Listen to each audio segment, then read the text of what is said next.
रब्बी औज़ु बिका मिन हमजाति शयातीन व औज़ु बिका रब्बी अन यहदुरून। बिस्मिल्लाहिर रहमानिर रहीम। रब्बी इश्रह ली सदरी व यस्सिर ली अमरी वहलुल उक़दतम मिन लिसानी यफ़क़हू क़ौली रब्बी जिदनी इल्मन।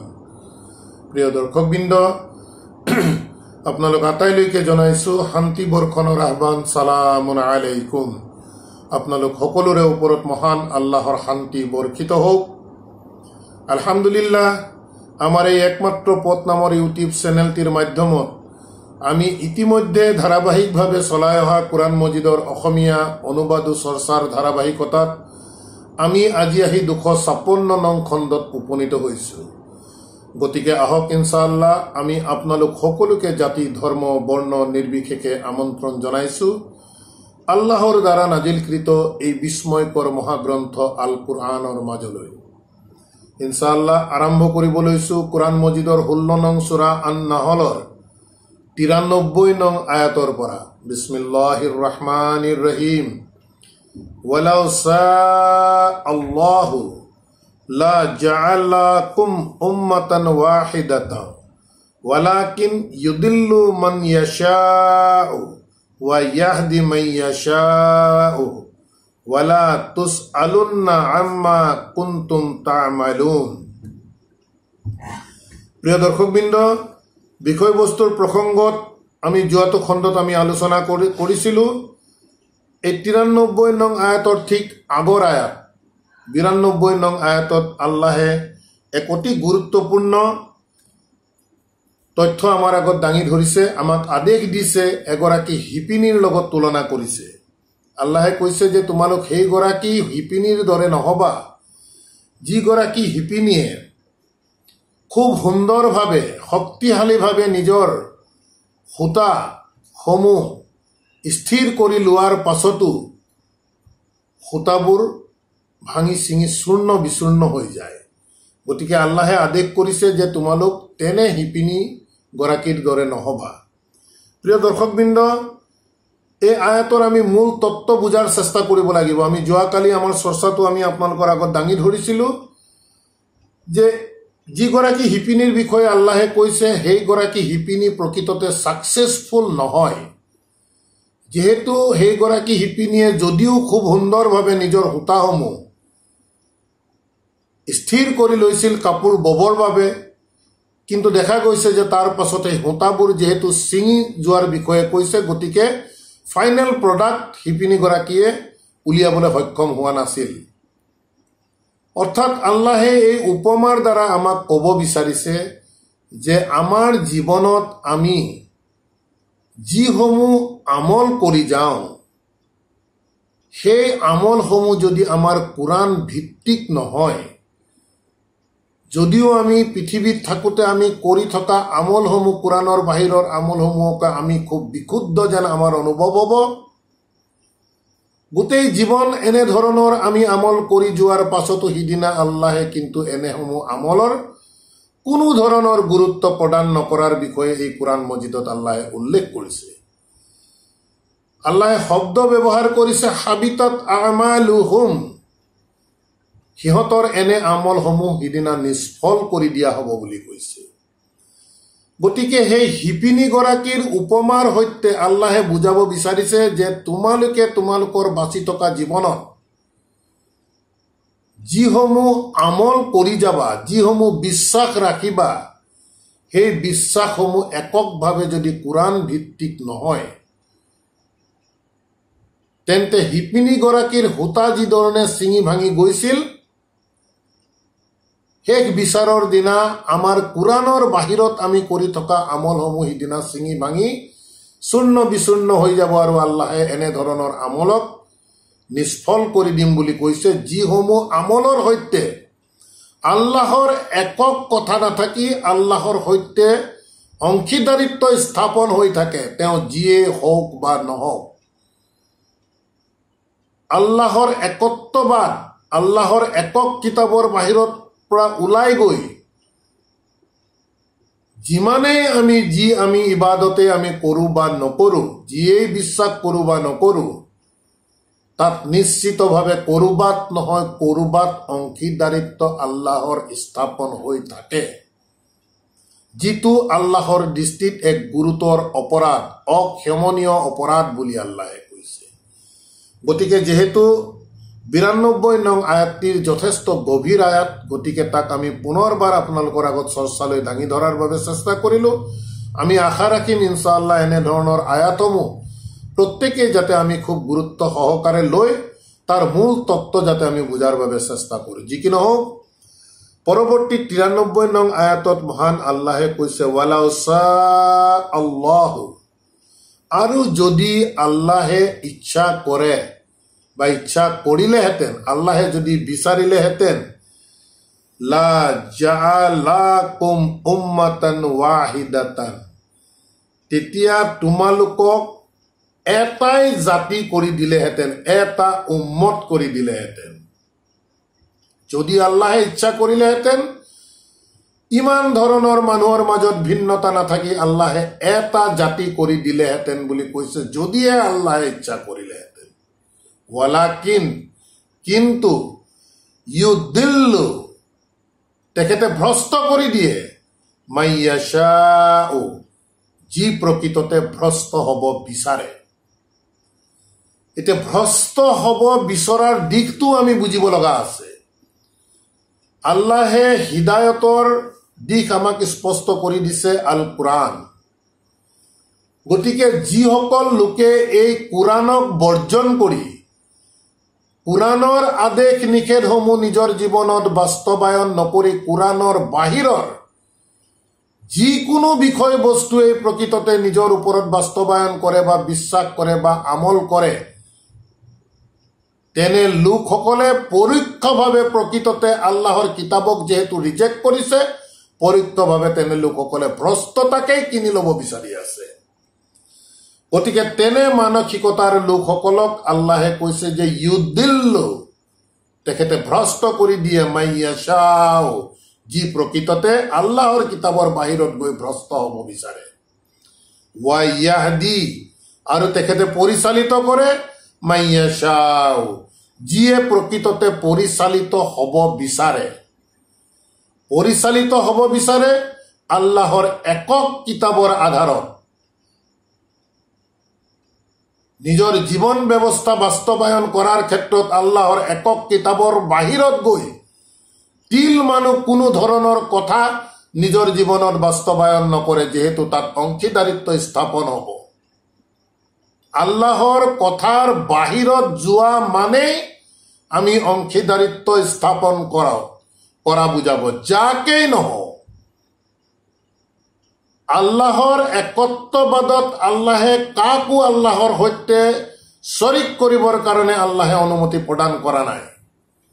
গতিকে যিসকল লোকে আল্লাহৰ একক পথ, একক কিতাপৰ আদেশ নিষেধসমূহক বাস্তৱায়ন কৰে, তেনে লোকসকল প্ৰকৃততে আল্লাহৰ পথত পৰিচালিত হ'বলৈ বিচৰা লোক। গতিকে সেই লোকসকলৰ বিষয়ে আল্লাহে কৈছে ৱা ইয়াহদি, আৰু পৰিচালিত কৰে, মাইয়াশাউ, যিয়ে প্ৰকৃততে পৰিচালিত হ'ব বিচাৰে। তাৰ পাছত আল্লাহে কৈছে ৱালা তুসআলুন্না, আল্লাহে সাৱধান কৰি দিছে, ৱালা তুসআলুন্না, নিশ্চয় তোমালোকক প্ৰশ্ন কৰা হ'বই। খুব জোৰ দি কৈছে এই শব্দটোত, ৱালা তুসআলুন্না, কি প্ৰশ্ন কৰা হ'ব?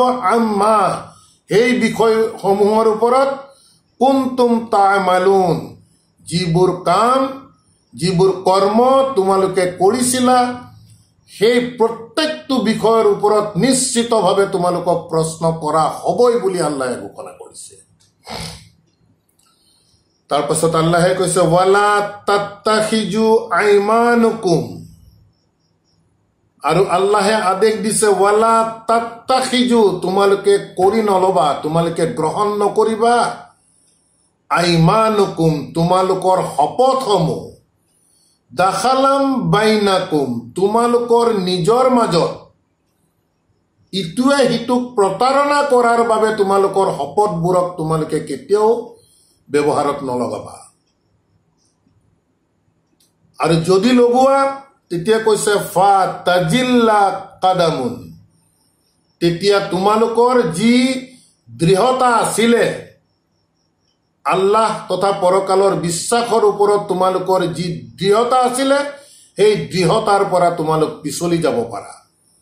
যদিহে তোমালোকৰ শপতসমূহ তোমালোকৰ মাজত ইজনে সিজনক প্ৰতাৰণাৰ কামত যদি তোমালোকে ব্যৱহাৰ কৰা, তেন্তে তোমালোকে যি স্থিতিত আছিলা সেই স্থিতিৰ পৰা তোমালোক পিছলি যাব পাৰা।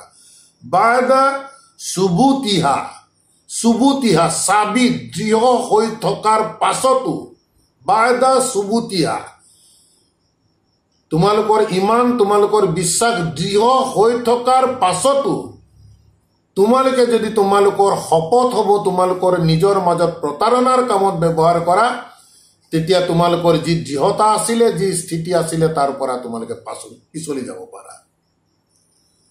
ৱা তাজুকু শুআ, আৰু কৈছে ৱা তাজুকু, আৰু তেতিয়া তোমালোকে সোৱাদ ল'ব লাগিব শুআ, খুব নিকৃষ্ট সোৱাদ, অৰ্থাৎ শাস্তিৰ সোৱাদ ল'ব লাগিব তেনে কাম যদি কৰা।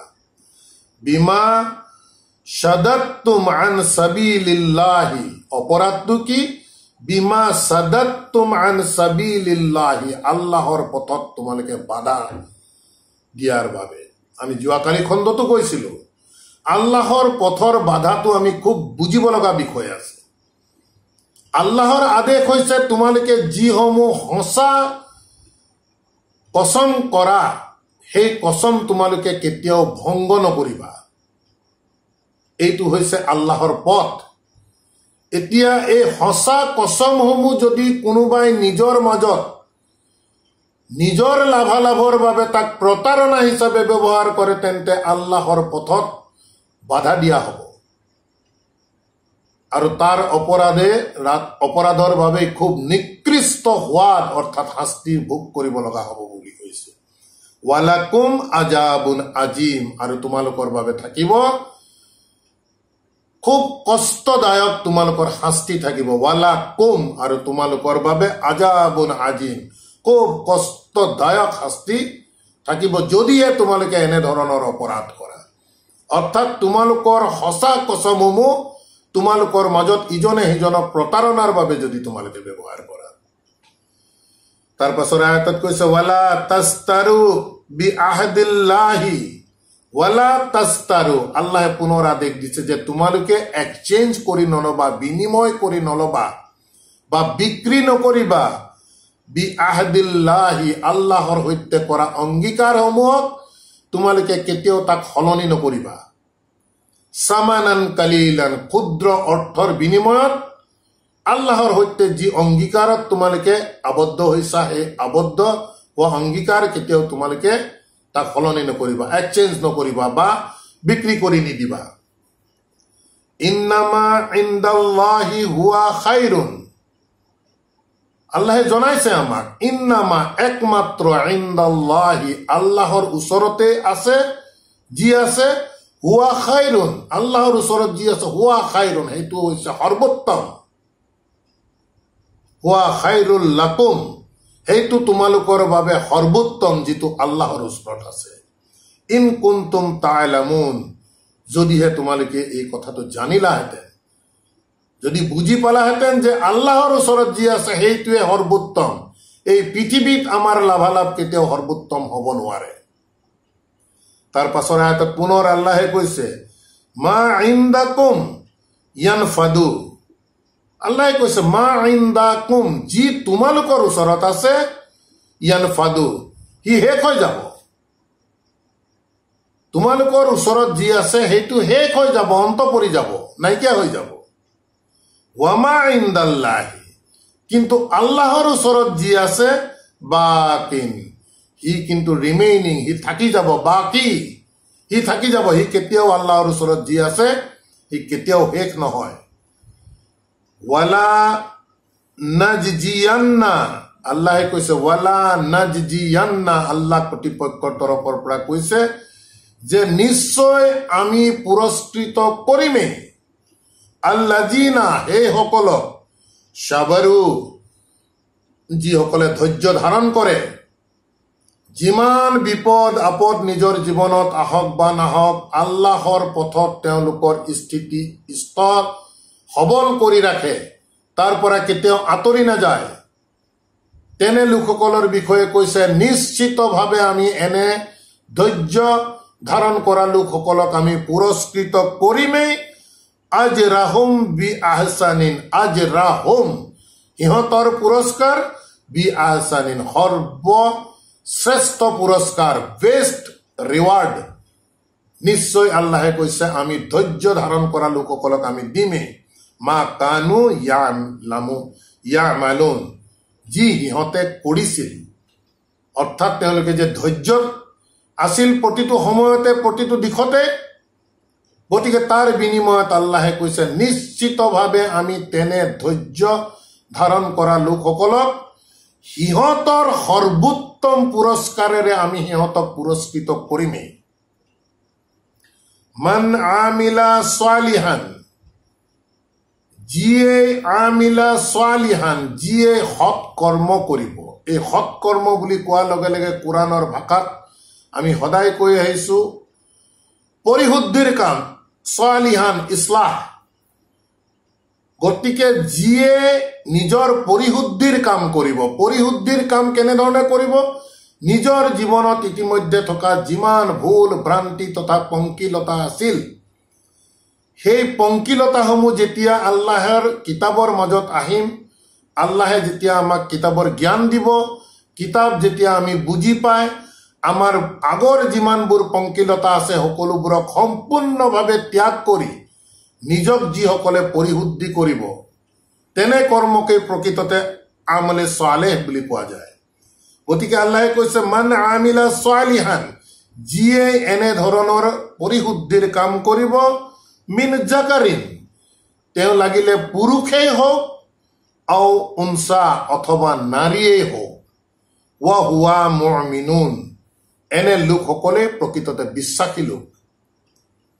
গতিকে আল্লাহে কৈছে ফালা নুহয়ান্নাহু, গতিকে আল্লাহে কৈছে নিশ্চিতভাৱে আমি সিহঁতক জীৱন দান কৰিম, হায়াতান তাইয়িবান, খুব উৎকৃষ্ট জীৱন। তেনে বিশ্বাসী পুৰুষ বা মহিলাসকলক আমি উৎকৃষ্ট জীৱন দান কৰিম। ৱা আৰু লা নাজজিয়ান্নাহুম, আৰু আমি সিহঁতক পুৰস্কৃত কৰিমেই, আজৰাহুম বি আহসানিন, সিহঁতৰ সৰ্বশ্ৰেষ্ঠ পুৰস্কাৰেৰে আমি সিহঁতক পুৰস্কৃত কৰিমেই। মা কানু ইয়ামালুন, যি সিহঁতে কৰিছিল, সিহঁতৰ কৰ্মৰ বিনিময়ত আমি সিহঁতৰে সৰ্বশ্ৰেষ্ঠ পুৰস্কাৰ আমি সিহঁতক পুৰস্কৃত কৰিমেই। তাৰ পাছৰ আয়াতত আল্লাহে কৈছে ফাইজা কাৰাআতাল কুৰআনা, গতিকে ফাইজা, গতিকে যেতিয়া কাৰাআতাল কুৰআনা, যেতিয়া তোমালোকে কোৰআন পঢ়িবা, ফাস্তাইজ বিল্লাহি, আল্লাহৰ ওচৰত আশ্ৰয় বিচাৰিবা, মিনাছ শৈতানিৰ ৰাজিম, বিতাড়িত শয়তানৰ পৰা। তোমালোকে যেতিয়া কোৰআন পঢ়িবা তেতিয়া তোমালোকে আল্লাহৰ ওচৰত সেই বিতাড়িত শয়তানৰ পৰা পানাহ বিচাৰিবা, আশ্ৰয় বিচাৰিবা।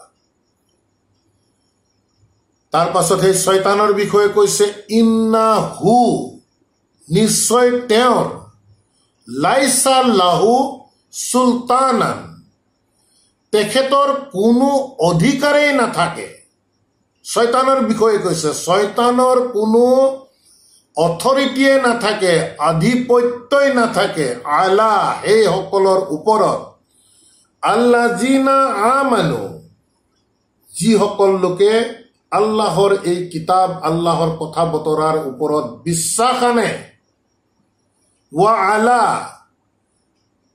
আৰু সেইসকলৰ ওপৰত, ৱা আলা ৰাব্বিহিম, আৰু সিহঁতে সিহঁতৰ প্ৰতিপালকৰ ওচৰত ইয়াতাৱাক্কালুন, সম্পূৰ্ণভাৱে ভৰসা কৰি চলে। গতিকে এই আয়াতটো আমাৰ বাবে খুব এক উৎসাহিত আয়াত। আল্লাহে অতি স্পষ্টভাৱে ঘোষণা কৰিছে যে যিসকল লোকে আল্লাহৰ এই একক কথা বতৰাৰ ওপৰত বিশ্বাস স্থাপন কৰে আৰু সেই বিশ্বাসৰ দাবী পূৰণৰ বাবে আল্লাহৰ আদেশ নিষেধসমূহ নিজৰ জীৱনত বাস্তৱায়ন কৰে আৰু জীৱনৰ প্ৰতিটো বিষয় কেৱল আল্লাহৰ ওপৰত ভৰসা কৰি চলে, তেনে লোকসকলৰ ওপৰত শয়তানৰ তিল মানো আধিপত্য থাকিব নোৱাৰে বুলি কৈছে, নাথাকে বুলি আল্লাহে ঘোষণা কৰিছে। ইন্নামা সুলতানাহু, একমাত্ৰ হুদিয়াত শয়তানক বুজাইছে। ইন্নামা সুলতানাহু, একমাত্ৰ শয়তানৰ অধিকাৰ থাকে আলা, সেইসকলৰ ওপৰত আল্লাযিনা ইয়াতাৱাল্লাউনাহু, যিসকল লোকে ইয়াতাৱাল্লাউনাহু, হু দি শয়তানক বুজাইছে, যিসকল লোকে শয়তানক অভিভাৱক হিচাপে গ্ৰহণ কৰে, তেনে লোকসকলৰ ওপৰতহে প্ৰকৃততে শয়তানৰ অথৰিটি থাকে, আধিপত্য থাকিব। আল্লাহৰ প্ৰকৃত বিশ্বাসী লোকৰ ওপৰত শয়তানৰ কোনো ধৰণৰ আধিপত্য আহিব নোৱাৰে। এয়া আল্লাহৰ মুক্ত ঘোষণা। গতিকে কৈছে ইন্নামা সুলতানাহু, একমাত্ৰ শয়তানৰ আধিপত্য থাকে আলা, সেইসকলৰ ওপৰত আল্লাযিনা ইয়াতাৱাল্লাউনাহু, যিসকলে তেওঁক অৰ্থাৎ শয়তানক অভিভাৱক হিচাপে গ্ৰহণ কৰে, ওয়া আল্লাযিনা হুম বিহি মুশৰিকুন, আৰু সেই লোকসকলে হৈছে একমাত্ৰ লোক যিসকলে বিহি মুশৰিকুন, যিসকলে অংশীদাৰিত্ব স্থাপন কৰে, আল্লাহৰ সৈতে শিৰক কৰে, সেইসকল লোকে, যিসকল লোকে প্ৰকৃততে শয়তানক অভিভাৱক হিচাপে গ্ৰহণ কৰে। এতিয়া শয়তানক অভিভাৱক হিচাপে গ্ৰহণ কৰা দিশটো প্ৰিয় দৰ্শকবৃন্দ আমি বুজিব লগা বিষয়। শয়তানক কোনে কেনেকৈ অভিভাৱক হিচাপে মানুহে গ্ৰহণ কৰে? আমি এই কোৰাণ মজিদত পাই আহিছো, আমাৰ যিটো নফচ, মুমিনসকলৰ নফচ, অৰ্থাৎ নিজৰ যিটো মনৰ ইচ্ছা, ডিজায়াৰনেছ, এই পাৰ্টটো আল্লাহে ক্ৰয় কৰি লৈ যোৱা বুলি কৈছে। মুমিনসকলৰ বিনিময়ত আল্লাহে জান্নাতৰ ঘোষণা কৰিছে। গতিকে মুমিনসকলৰ প্ৰকৃততে নিজৰ কোনো ইচ্ছা শক্তি নাথাকে, ইচ্ছা কামনা বাসনা নিজস্ব একো নাথাকে। যি থাকিব, যিহেতু আল্লাহে ক্ৰয় কৰি লৈ গৈছে নফচত, গতিকে আল্লাহে যেনেধৰণে বিচাৰিব তেনেধৰণে মুমিনসকল চলিব লাগিব। এতিয়া আমাৰ মানুহৰ মন যিহেতু খুব পাতলীয়া, দুনিয়াৰ পৃথিৱীৰ ভোগ বিলাসৰ প্ৰতি সদায় আকৰ্ষিত হৈ থাকে। মানুহৰ টকা পইচা, ধন সম্পত্তি, দুনিয়াৰ ভোগ বিলাস, লাভ বিলাস, নিজকে দুনিয়াত বিখ্যাত হিচাপে প্ৰচাৰ কৰিব বিচৰা, এই গোটেই দিশবোৰৰ প্ৰতি মানুহৰ মনটো যে আকৰ্ষিত হয়, প্ৰকৃততে মানুহৰ মনটোক শয়তানে তেনে লোকসকলৰ মনটোক সেই দিশবোৰলৈ আকৰ্ষিত কৰে, আল্লাহৰ পথৰ পৰা আঁতৰাবৰ বাবে। গতিকে যিয়ে এই পৃথিৱীৰ ভোগ বিলাসক লৈ ব্যস্ত হৈ থাকিব, প্ৰকৃততে শয়তানে তেওঁলোকক টানি লৈ গৈছে, আৰু শয়তানক সেই লোকসকলে প্ৰকৃততে অভিভাৱক হিচাপে লৈছে। সেয়েহে শয়তানে দেখুওৱা পথত গুচি গৈছে, আল্লাহে পথক আঁতৰি গৈছে। গতিকে তেনে লোকসকলৰ ওপৰতহে আল্লাহে কৈছে যে শয়তানৰ চুলতান থাকিব, আধিপত্য থাকিব, অথৰিটি থাকিব। অন্যথা প্ৰকৃত বিশ্বাসী আৰু আল্লাহৰ ওপৰত ভৰসা কৰা লোকৰ ওপৰত তিল মানুহ শয়তানৰ কেতিয়াও এফেক্ট আহিব নোৱাৰে। এই কথা আল্লাহৰ ঘোষণা। মুশৰিকুন, তাৰ পাছৰ আয়াতত কৈছে ওয়াইজা বাদ্দালনা আয়াতান মাকানা আয়াতিন। আল্লাহে কৈছে ওয়াইজা বাদ্দালনা আয়াতান মাকানা আয়াতিন। কোৰাণ নাজিল হৈ থকা সময়ৰ প্ৰেক্ষাপটৰ এটি বিষয়ক আল্লাহে কৈছে যে যেতিয়া আমি এটা আয়াতৰ স্থানত আমি আন এটা আয়াত আমি আনো, ওয়াল্লাহু আ'লামু, যেহেতু আল্লাহে ভাল ধৰণে জানে, বিমা ইউনাজ্জিলু, কি তেখেতে নাজিল কৰিছে এই বিষয়টোত আল্লাহে ভাল ধৰণে জানে যে কোন আয়াতৰ স্থানত কোন আয়াত আহিব লাগিব, কি ক্ৰনলজিত আল্লাহে নাজিল কৰিব লাগিব, এই বিষয়বোৰ আল্লাহে যেহেতু ভাল ধৰণে জানে, কালু, এনে ধৰণৰ ঘটনা পৰিঘটনা যেতিয়া দেখা পায়, কালু, তেতিয়া অবিশ্বাসকাৰীসকলে কয়, ইন্নামা আন্তা মুফতাৰিন, বাৰ্তাবাহক ৰসুল সাল্লাল্লাহু আলাইহি ওয়াসাল্লামক কয় যে ইন্নামা আন্তা, একমাত্ৰ নিশ্চয় তুমি, মুফতাৰিন, তুমিয়ে এই গোটেই বস্তুবোৰ প্ৰকৃততে তোমাৰ ফালৰ পৰা তুমি সৃষ্টি কৰি আনি আছা। বল আকসাৰহুম লা ইয়ালামুন, যেহেতু আকসাৰহুম, সিহঁতৰ গৰিষ্ঠ সংখ্যকে, লা ইয়ালামুন, এই বিষয়বস্তুটো প্ৰকৃততে নাজানে। আল্লাহৰ এই নাজিলকৃত বিষয়বস্তুৰ বিষয়ে সিহঁতৰ গৰিষ্ঠ সংখ্যকে নাজানে। গতিকে কোনো এটা আয়াতৰ স্থানত যেতিয়া আল্লাহে আন এটা আয়াত নাজিল কৰিব, তেতিয়া অবিশ্বাসকাৰীসকলে কয়, নহয়, এইটো প্ৰকৃততে বাৰ্তাবাহকক কয়, প্ৰকৃততে তুমিয়ে সৃষ্টি কৰি তুমিয়ে বনাই এই বিষয়বস্তুবোৰ এনেধৰণে আনি আছা বুলি বাৰ্তাবাহকক দোষাৰোপ কৰে। তেতিয়া আল্লাহে হুকুম কৰিছে, কুল, কৈ দিয়া, নাজ্জালাহু,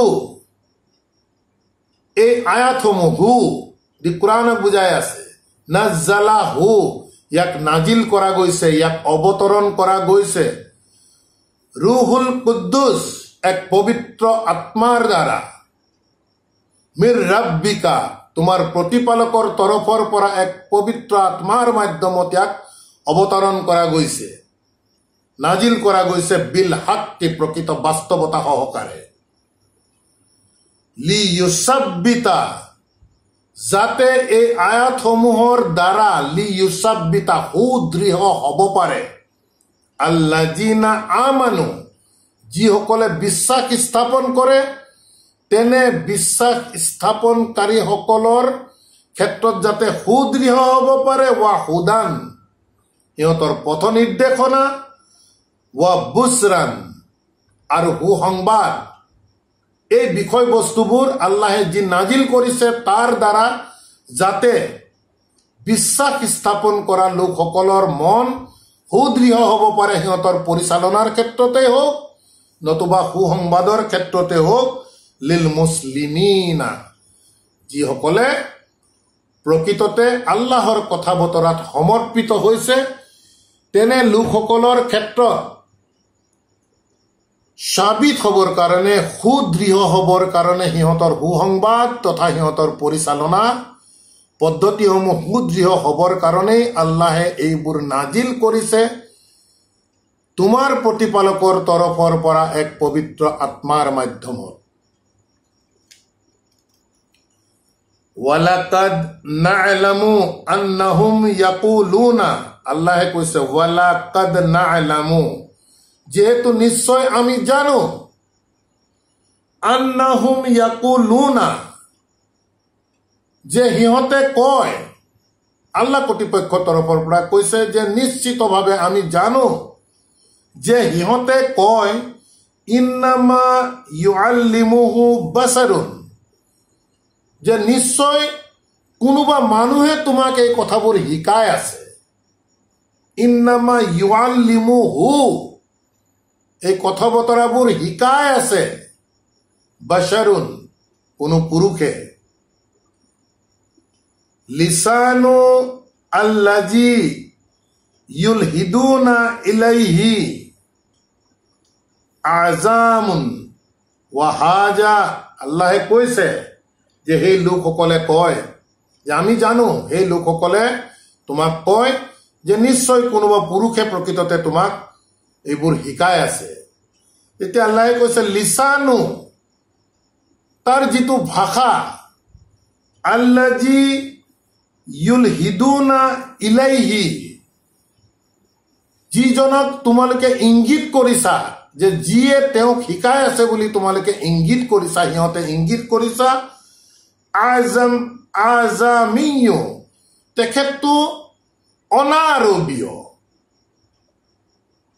আল্লাহে কৈছে অবিশ্বাসকাৰীসকলে, নিশ্চয় আমি জানো যে অবিশ্বাসকাৰীসকলে কয় যে নিশ্চয় কোনোবা পুৰুষে তেওঁক এই কথাবোৰ শিকাই আছে। গতিকে আল্লাহে কৈছে যে তোমালোকে যাক প্ৰকৃততে ইংগিত কৰিছা, যি শিকাই আছা বুলি কৈছা, যে তেওঁতো প্ৰকৃততে অনাৰবীয় লোক।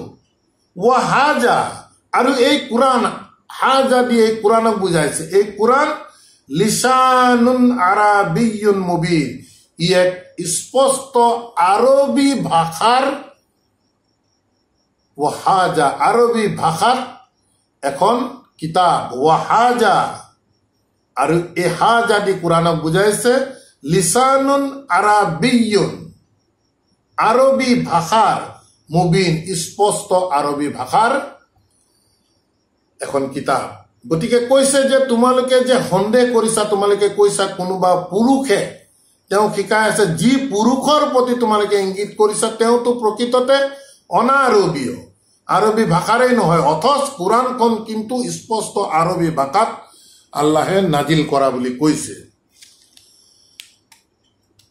ইন্নাল্লাযীনা লা ইউমিনুনা বিআয়াতিল্লাহি, নিশ্চয় ইন্না আল্লাযীনা, যিসকলে লা ইউমিনুনা বিআয়াতিল্লাহি, আল্লাহৰ এই আয়াতসমূহক যিসকলে বিশ্বাস নকৰে, লা ইউমিনুনা বিআয়াতিল্লাহি, আল্লাহৰ এই বাণী ও বাৰ্তাসমূহক যিসকলে বিশ্বাস নকৰে, লা ইয়াহদিহিমুল্লাহু, সিহঁতক আল্লাহে কেতিয়াও পৰিচালিত নকৰে বুলি কৈছে।